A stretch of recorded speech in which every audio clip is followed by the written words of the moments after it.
It's such a beautiful feeling to not only love someone, but also be loved by that same person. That feeling of being loved and cared for, that feeling of love you always wish lasts a lifetime.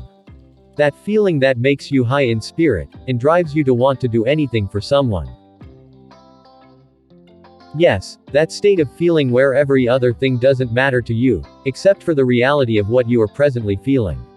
As a matter of fact, you no longer sleep as you used to.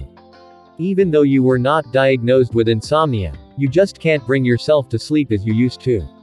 Every night, you fall to your bed, reminiscing about every event that occurs between you and the person you are deeply in love with. You fantasize yourself in a marriage relationship with that person, having beautiful and lovable children, and living happily ever after, as though nothing else in this life has meaning or essence. In short, you instantly receive the gift of fantasizing. And your fantasy goes wild beyond humans' ability to picture. Wow. What a beautiful feeling. You chat with the person all day long. In short, other things don't matter except chatting with this person, even if it means chatting with each other till late at night. You feel so good about chatting with the person you are deeply in love with, every day. Yes, you love that feeling you experience each time you are chatting. Sometimes, you wonder if this is how you're going to feel forever. Sometimes, you just can't think of how it would look like when you no longer feel this way. And as a matter of fact, you have faith enough that such will never happen. But guess what? It does eventually happen.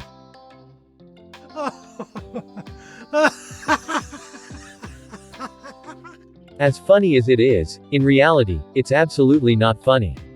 In short, that's one of the worst states of feelings ever. You wonder, what the hell has just happened? Am I dreaming?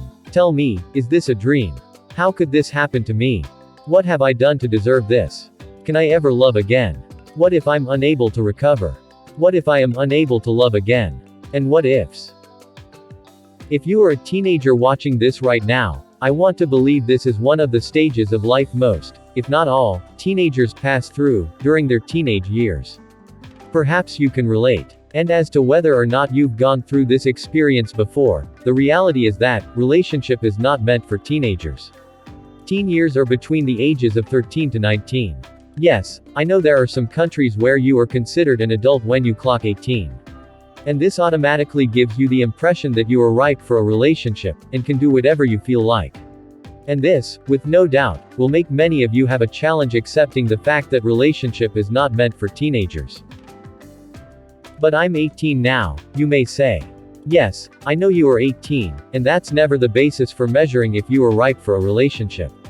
As a matter of fact, it's not just about your age, it's about your mental, emotional, moral, spiritual maturity and readiness for a relationship. Do you have the mental, moral, spiritual, and emotional capacity to handle one? Aside from that, one of my main reasons why I said relationship is not meant for teenagers is because, at this stage, oftentimes, many of you have yet to build a personal relationship with Jesus, discover God's purpose for your life, capture a vision, have a life plan, know where you are going, aware of all your medical tests, taking personal responsibility for your life, and perhaps might still be very much ignorant about the purpose of relationship and marriage. You see. So, what's my advice? If you are still a teenager, kindly stay away from relationships. However, not necessarily because relationships are bad, but because timing matters.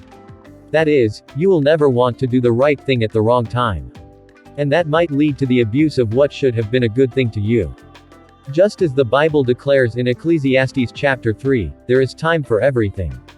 Yes, a time to build yourself up for a relationship, and a time to be in a relationship. If you go into a relationship at the wrong time, you may self-destruct, and you may never want that for yourself. I don't know if you can relate. Moreover, to give you a shocker, teen relationships should be discouraged among the teens. And you may wonder, why? If you are curious to find out the 5 major reasons why teenage relationships should be discouraged or terminated, then consider hitting the subscribe button, and turn on the notification bell, in order to be notified of our next video, where I will revealing to you, 5 major reasons why teenagers' relationships should be discouraged or terminated. And many thanks for watching, liking, commenting, and sharing. Importantly, if you find value from this video, don't hesitate to hit the subscribe button and the notification bell, in order to be notified of every one of our newly uploaded videos. See you in our next video. And remember, we love you.